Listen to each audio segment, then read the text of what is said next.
Magandang araw sa inyong lahat. Ako si Yolanda at sa pagkakataong ito, nais kong magbahagi ng isang kwento na mula sa aking puso. Ang kwentong ito ay isang pagsasalamin sa aking buhay. Isang kasalanang bumalot sa akin.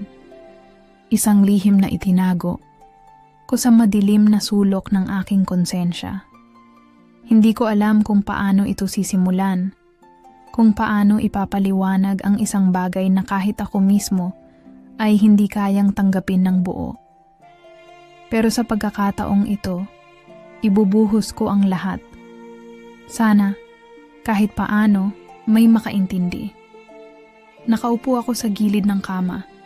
Hawak ang maliit na bagay na tuluyang yayanig sa buhay ko. 2 linya. Isang patunay. Isang sumpang hindi ko matatakasan. Napayuko ako, mariing ipinikit ang mga mata habang pinakikinggan ang mabilis na tibok ng puso ko. Nanginginig ang kamay ko habang hinahaplos ang aking tiyan. Isang buhay ang nabuo. Isang buhay na hindi dapat nandito, hindi dapat umiiral. Hindi ko alam kung ilang minuto akong nanatiling nakatulala. Ang mundo ko'y tila tumigil, habang ang isip ko'y bumalik sa bawat gabi na hindi ko dapat pinayagan. Sa bawat sandaling bumigay ako, sa bawat oras na hindi ko siya itinulak palayo. Siya, ang nag-iisang taong hindi ko dapat minahal sa ganitong paraan. Si Andrew, ang anak ko. Minsan, iniisip ko kung kailan nagsimula ang lahat. Kung kailan ako nagsimulang maging mahina, kung kailan ko hinayaan ang sarili kong mahulog sa kasalanan. Marahil nagsimula ito noong lumaki siyang gwapo, matangkad at malakas. Hindi tulad ng ibang anak na lumalayo habang tumatanda. Si Andrew ay nanatiling malapit sa akin. Napakaalaga niya. Napaka-sweet. Laging nakayakap. Laging nariyan kapag kailangan ko ng karamay.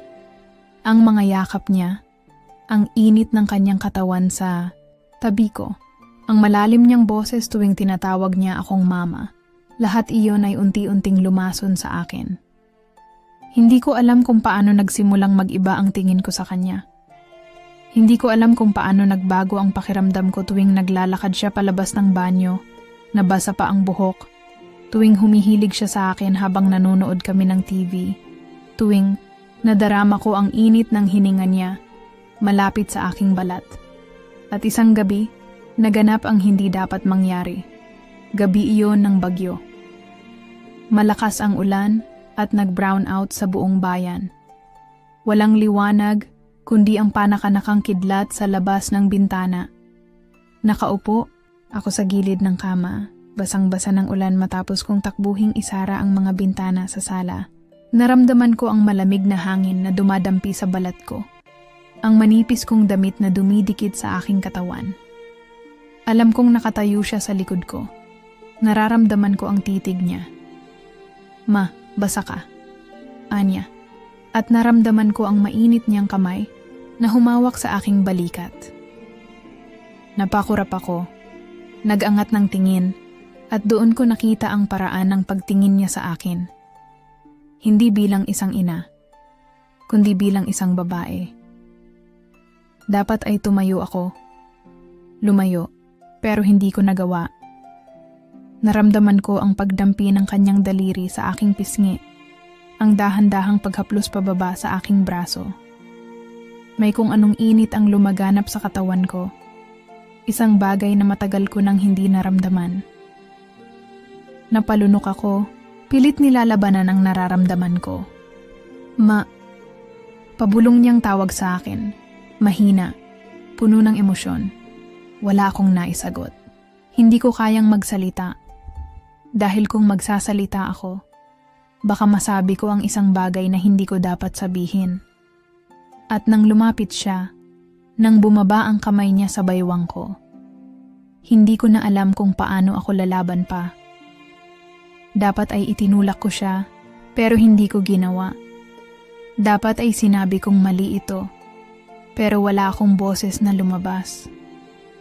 At sa gabing iyon, sa madilim na kwarto habang bumabagyo sa labas, hinayaan kong balutin ako ng init na noon pa man ay pilit kong tinatakasan. Ngayon, hawak ko ang ebidensya ng bawat gabing iyon. Ang patunay ng kasalanang hindi ko na mabubura. 2 linya. 2 linya na nagsasabing hindi ko na matatakasan ang ginawa ko. At ngayong sinusulat ko ang liham na ito, hindi ko alam kung ano ang dapat kong gawin. Itatago ko ba ito? Aaminin ko ba sa kanya? O mananatili na lamang ako sa impyernong ako, mismo ang lumikha, ako si Yolanda, isang ina, isang makasalanan. At ngayon, isa na rin akong babaeng hindi na makakatakas sa kapalarang hinubog ng sarili kong kahinaan. Mali. Alam kong mali. Pero bakit ganon? Bakit sa bawat sandaling kasama ko siya, hindi ko kayang itulak ang sarili kong lumayo? Bakit sa halip na pangilagan ko ang mga yakap niya, hinahanap-hanap ko pa? Nagumpisa ito sa maliliit na bagay. Isang simpleng haplos sa balikat kapag pagod ako. Isang mahigpit na yakap mula sa kanya bago siya pumasok sa trabaho. Isang paghalik sa aking noo bago matulog.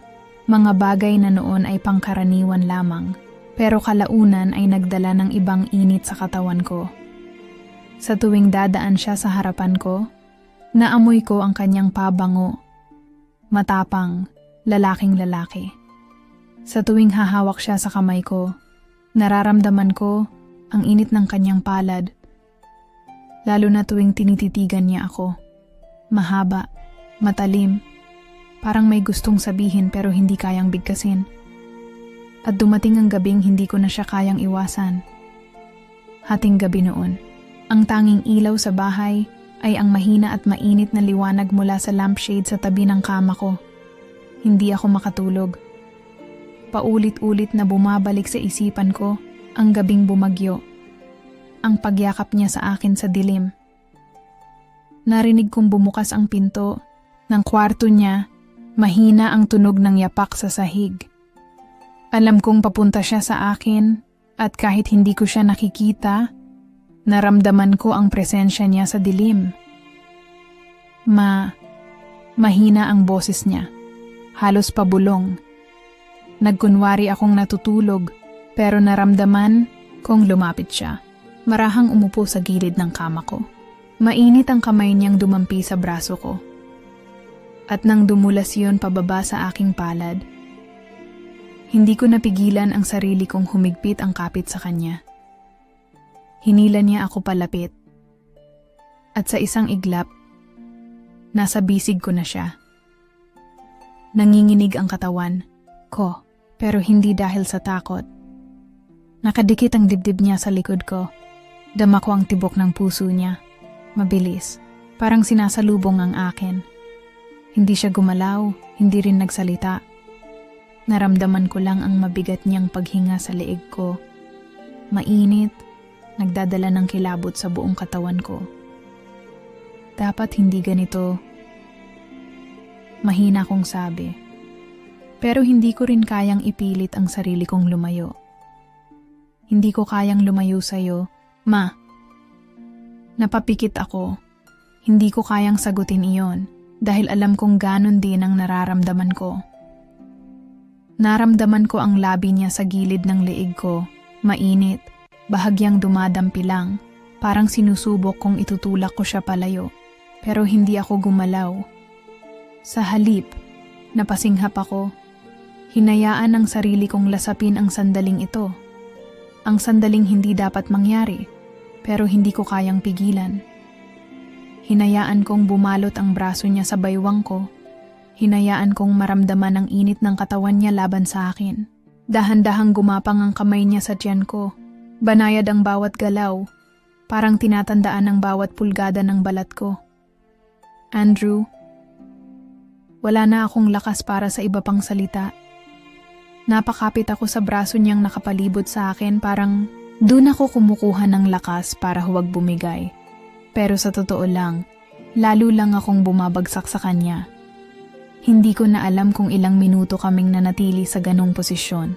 walang nagsasalita. Walang gumagalaw. Tanging tunog ng malalim naming paghinga ang pumuno sa kwarto.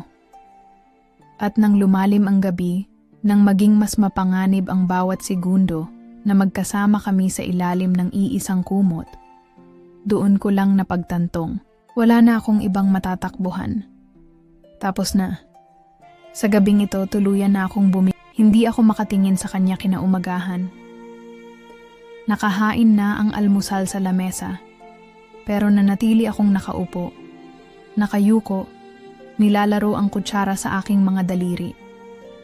Samantalang siya, si Andrew, tahimik na nakatayo sa tabi ko, nakatitig sa akin. Hinihintay ang aking sabihin, ang bigat ng hangin sa pagitan naming dalawa. Parang may kung anong pumipigil sa akin na gumalaw, na magsalita. Hindi ko alam kung paano ko sisimulan. Kung paano ko haharapin ang katotohanang matapos ang gabing iyon. Hindi na kami kailanman magiging katulad ng dati. Ano tayo ngayon, Ma? Napapikit ako sa tanong niya. Hindi ko alam ang sagot. Hindi ko alam kung paano ipapaliwanag ang nararamdaman ko. Kung ito ba ay takot, pagsisisi, o isang bagay na mas malalim pa roon. Pero ang isang bagay na sigurado ako. Hindi ko kayang magsinungaling sa kanya. Andrew. Mali ito. Mahina kong bulong.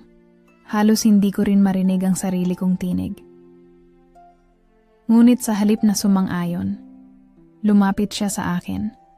Marahang inilagay ang kamay sa ibabaw ng akin. Mainit ang palad niya at sa sandaling iyon, muli kong naramdaman ang init na bumalot sa amin kagabi. Mali. Tumawa siya, pero may lungkot sa kanyang tinig.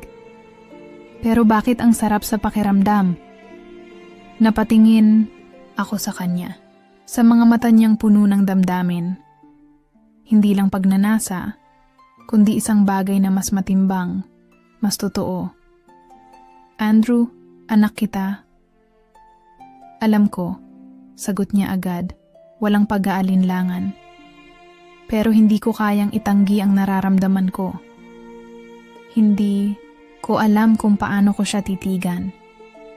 Pilit kong hinahanap ang batang lalaking pinalaki ko, ang anak na minahal ko mula pa sa sinapupunan.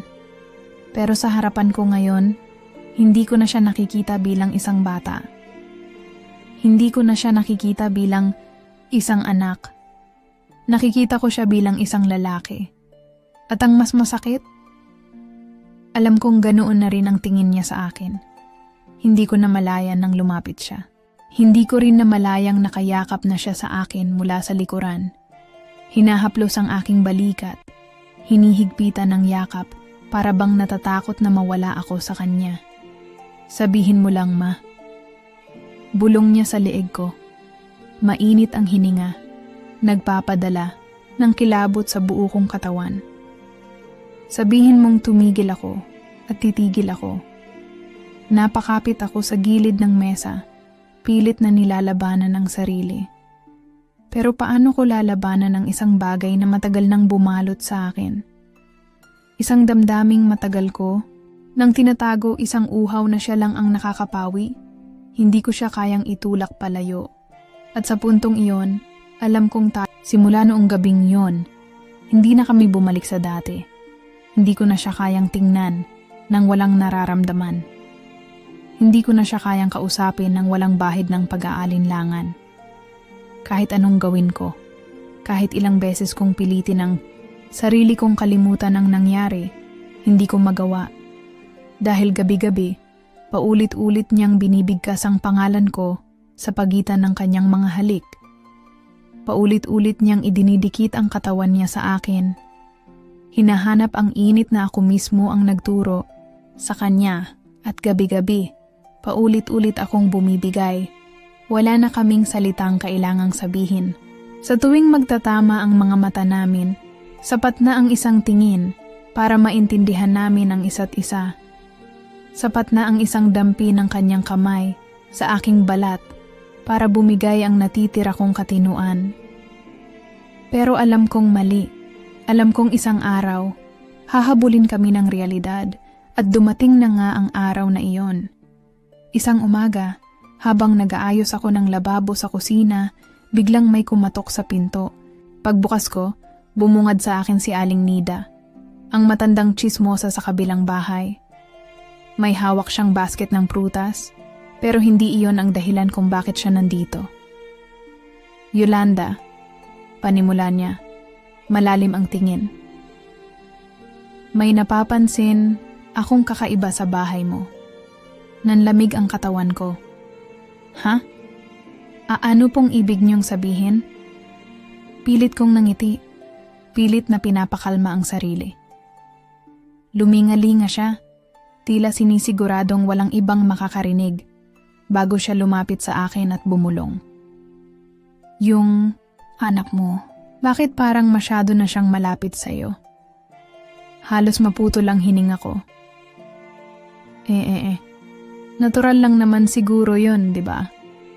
Mag-isa ko siyang pinalaki, kaya... Yolanda, putol niya, mahigpit ang tingin. Alam kong hindi ako dapat nakikialam. Pero babae rin ako.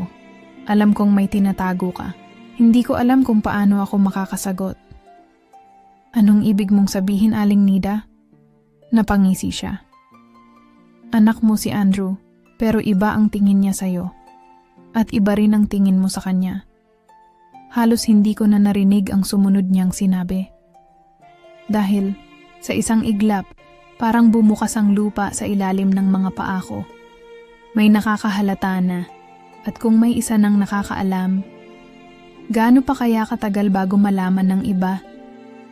Kinagabihan, hindi ako mapakali. Paulit-ulit na bumabalik sa isip ko ang sinabi ni Aling Nida. Ang paraan ng kanyang tingin, ang bigat ng kanyang boses, parang sinasabi niyang sigurado na siya. Parang alam na niya ang kasalanang tinatago ko at kung alam na niya, ilang linggo, ilang araw pa ang bibilangin bago ito lumabas at makarating sa iba. Nasa kwarto ako, nakaupo sa gilid ng kama, hawak-hawak ang sariling dibdib, pilit pinapakalma ang malakas na kabog ng aking puso. Pero kahit anong gawin ko, hindi ko maalis ang kaba, ang takot, ang pagsisisi. Bakit ko hinayaan na umabot sa ganito? Bakit hindi ko siya itinulak palayo noong una pa lang? Bakit hinayaan kong maramdaman ito? Napapikit ako nang maramdaman kong bumukas ang pinto. Hindi ko kailangang lumingon para malaman kung sino yon. Dahil kahit hindi ko makita, ramdam ko ang presensya niya, bulong ni Andrew, malambing, puno ng pag-aalala. Anong iniisip mo? Hindi ako sumagot. Naramdaman ko ang paglapit niya, ang pag-upo niya sa tabi ko. At bago ko pa siya magawang pigilan, inabot na niya ang kamay ko. Hinawakan iyon ng mahigpit. Ma, may problema ba? Muli akong napapikit. Gusto kong sabihin na wala. Gusto kong magkunwaring ayos lang ang lahat, na walang dapat ipag-alala. Pero hindi ko magawa. Dahil sa loob-loob ko, alam kong hindi ko na ito kayang itago pa. Andrew, malito, mahina, kung sabi, halos pabulong. Mali ang lahat ng to. Tahimik lang siya. Dapat hindi natin hinayaan ang sarili natin na umabot sa ganito. Muli, hindi siya nagsalita. Pero sa halip na lumayo, mas lalo pa siyang lumapit. Ramdam ko ang init ng katawan niya sa tabi ko, ang bigat ng tingin niya kahit hindi ko siya nakikita. Pero hindi mo ako tinulak palayo, bulong niya. Malambing pa rin, pero may halong lungkot. Hindi mo ako itinakwil, Ma. Napatingin ako sa kanya. Sa mga mata niya, doon ko nakita ang sagot sa lahat ng tanong ko.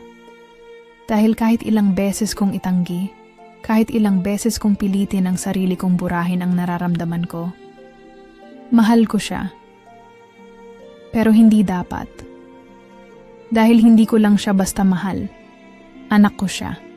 At kahit anong gawin ko, kahit gaano ko pa siya gustuhin, Kahit gaano pa kainit ang gabing pinagsaluhan namin.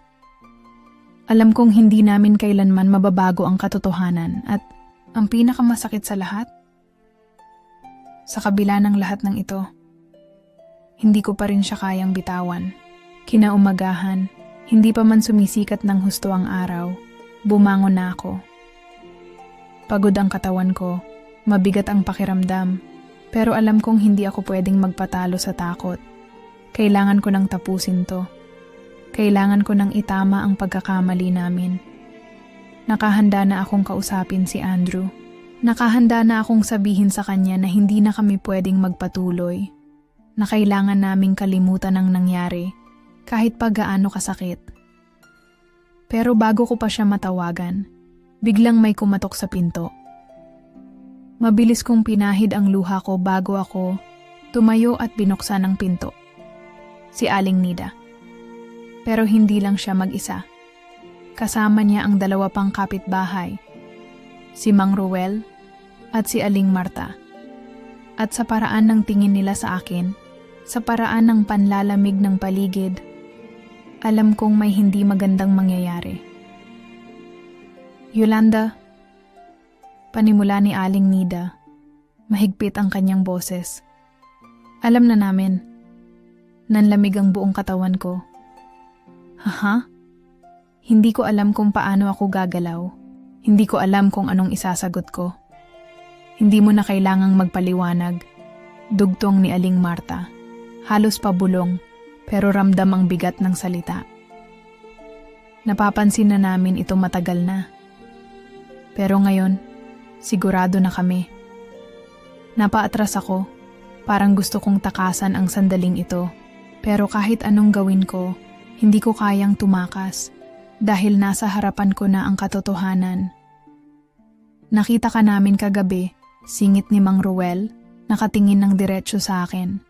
Nakita namin kung paano mo siya tinanggap sa kwarto mo. Alam naming, hindi lang yun simpleng yakap ng mag-ina. Mas lalo akong kinilabutan. Paano? Paano nila nalaman? Nagsimula ng manginig ang mga kamay ko. Gusto kong magsalita. Gusto kong ipaliwanag ang sarili ko. Gusto kong itanggi ang lahat. Pero paano ko tatanggihan ang isang bagay na alam kong totoo? Yolanda, ani Aling Nida, malalim ang buntong hininga. Hindi namin alam kung anong nangyari sa'yo.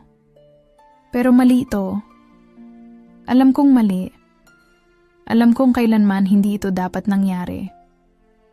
Pero kahit gaano ko pilitin ang sarili kong magsisi, kahit anong pilit kong burahin ang lahat ng nangyari, hindi ko kaya.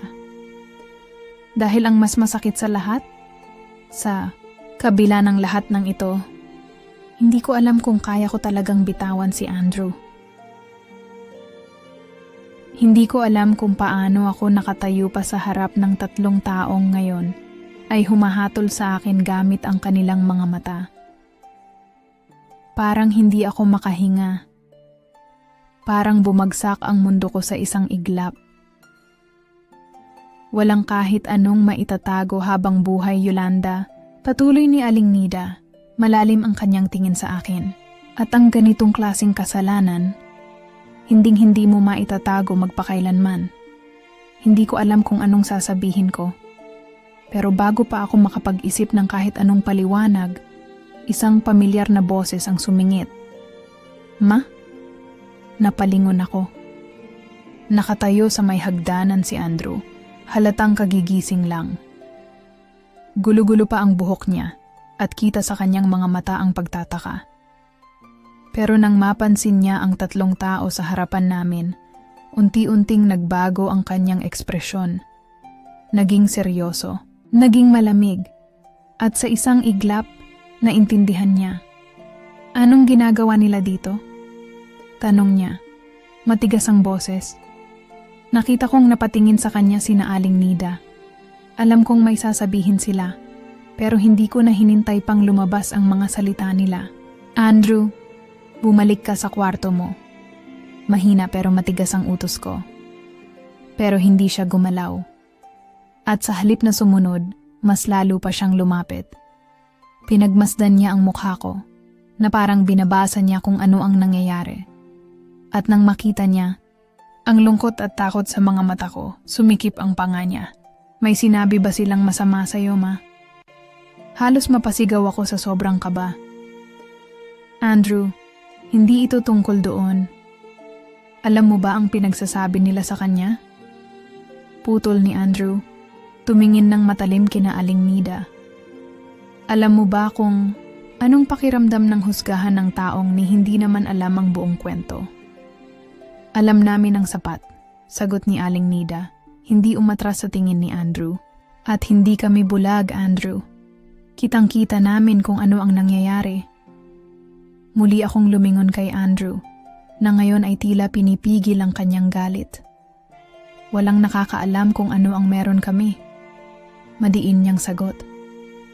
At kung ano man yon, hindi kayo ang may karapatang humusga. Mas lalo akong nanlamig. Dahil sa mga sinabi niya, alam kong mas lalo lang niyang pinagtibay ang hinala nila. At kung noon ay may pagdududa pa sila, ngayon, sigurado na sila. Naramdaman ko ang pamumuo ng luha sa mga mata ko, ang pagsisisi, ang takot, ang katotohanang wala na akong takas. Yolanda, mahinang tawag ni Aling Marta. Kung may natitira pang paggalang ka sa sarili mo, kung may natitira pang pagmamahal ka sa anak mo, itama mo to bago mahuli ang lahat. Tahimik lang akong nakatingin sa kanila. Wala akong naisagot. Dahil sa loob-loob ko, hindi ko alam kung paano ko pa ito itatama. Tahimik ang paligid. Walang ibang maririnig kundi ang mahina kong paghinga at ang malakas na pintig ng puso ko. Si Andrew ay nakatayo sa tabi ko, mahigpit na nakahawak sa aking kamay. Ramdam ko ang init ng kanyang palad, na parang pilit akong pinapakalma sa gitna ng bagyong hinaharap namin. Pero alam kong wala na akong matatakbuhan. Kailangan ko nang gawin ang isang bagay na dapat ko pang ginawa noon pa. Pinisil ko ang kamay niya bago ko ito dahan-dahang binitiwan. Nakita kong nagdilim ang ekspresyon niya, halatang hindi niya gusto ang gagawin ko. Ma, anong ginagawa mo? Huminga ako ng malalim bago tumingin sa kanya. Andrew, tapos na tayo. Nakita kong kumunot ang kanyang noo, kita sa mga mata. Niya ang matinding pagtutol. Ma, hindi mo pwedeng sabihin yan. Huwag mo akong pigilan, anak. Tumigil siya. Alam kong naguguluhan siya. Pero mas matindi ang sakit na bumabalot sa kanyang mukha. Mahal kita, Ma. Mahina pero mariing sinabi niya. At alam kong mahal mo rin ako. Napapikit ako. Oo, mahal kita, sagot ko. At nang muli kong idinilat ang aking mga mata, pinilit kong ngumiti. Pero hindi natin pwedeng ituloy ito. Bakit hindi? Dahil mali. Kumuyom ang kamao niya. Kita ko ang sakit, ang galit, ang pagkadurog niya sa bawat salitang binibitawan ko. Pero kailangan ko itong gawin. Dahil hindi kita kailangang maging akin, Andrew. Binitiwan ko ang isang malalim na buntong hininga. Kailangan kita bilang anak ko. Walang kahit anong sagot mula sa kanya. At sa unang pagkakataon, nakikita ko siyang talunan. Ma, mas mahalaga ka kaysa sa nararamdaman ko. Nilakasan ko ang loob ko. Mas mahalaga ka kaysa sa kung ano man itong naging tayo. Hinawakan niya ang magkabilang gilid ng ulo niya. Tila hindi matanggap ang mga sinasabi ko. Hindi mo naiintindihan, bulong niya. Naiintindihan ko, Andrew. Mas higit pa sa inaakala mo. Hinawakan ko ang kanyang pisngi at tinitigan siya sa mga mata. Mahal ko siya. Alam kong mahal niya ako. Pero sa wakas, kaya ko nang tanggapin na hindi lahat ng pagmamahal ay tama.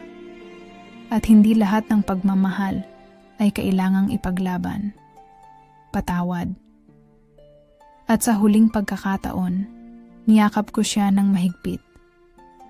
Ramdam ko ang panginginig ng katawan niya ang kabigatan ng kanyang hininga. Pero hindi ko na siya hahayaan pang bumalik sa isang bagay na pareho naming pagsisisihan. Pinunasan ko ang luhang dumaloy sa pisngi ko bago ako tumalikod. At kahit na gusto kong lumingon, hindi ko ginawa. Dahil alam kong ito na ang huling beses na kailangan. Lumipas ang mga buwan. Tahimik ang buhay ko ngayon. Isang katahimikang minsan ay nakakapanatag, pero kadalasan ay nagpapahirap sa akin. Si Andrew, wala na siya sa tabi ko, umalis siya. Hindi ko alam kung saan, at hindi ko rin alam kung kailan siya babalik o kung babalik pa ba siya. Hindi ko siya masisisi. Ang huling pag-uusap namin ay puno ng sakit, pero alam kong iyon ang tamang gawin. At kahit paulit-ulit kong tanungin ang sarili ko kung ano ang maaaring naging iba, kung pinili kong ipaglaban ang pagmamahal naming dalawa, ang sagot ay palaging pareho. Hindi ko ito kayang ipagpatuloy. Hindi dahil hindi ko siya mahal, kundi dahil mas mahal ko siya bilang anak ko at mas mahal ko ang sarili ko ngayon. Dati, ang buhay ko ay umiikot lamang sa kanya. Pero natutunan kong hindi lang siya ang dahilan ng buhay ko.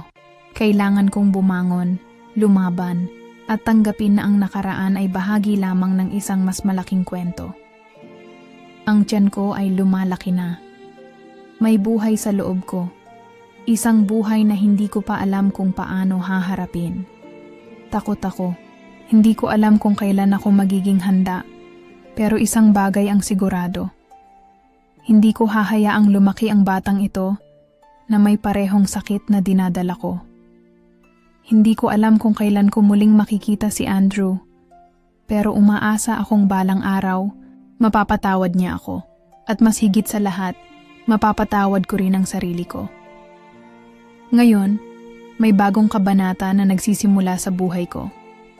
At kahit hindi ko alam kung paano ko ito tatapusin, handa akong harapin ang bawat pahina nito, mga kasireni. Maraming salamat sa pagsama sa atin sa kwentong ito. Minsan, ang mga desisyon natin sa buhay ay hindi madali. Pero ang mahalaga, natututo tayo at nagiging mas maligaya sa mga hakbang na ginawa natin. Hanggang sa susunod na kwento, mga kasirin, mag-ingat kayo at tandaan sa bawat kwento, may aral na naghihintay.